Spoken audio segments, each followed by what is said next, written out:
Welcome to the Seahorse alcohol ink and resin class. I absolutely love mixing or working with alcohol inks between layers of resin because it adds so much depth and dimension to your piece.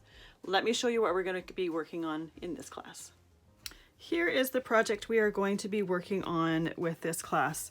Now we're going to be doing 3 different layers of alcohol inks, and in between each and every layer we're going to be putting a thin layer of resin. And what that's going to do is it's going to give you some dimension as you're working on your piece.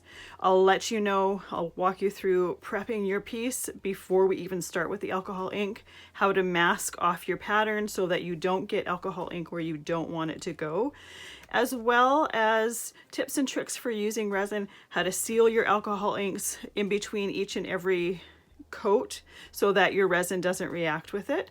I'll also show you how to remove the resin drips from the back that accumulate as you're working on it, and how to add a hanger to the back of your piece.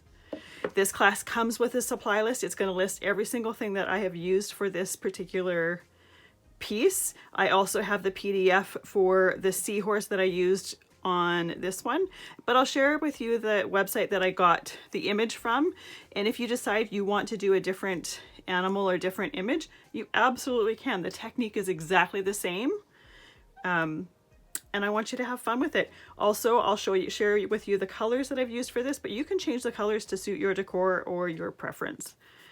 We'll see you in class.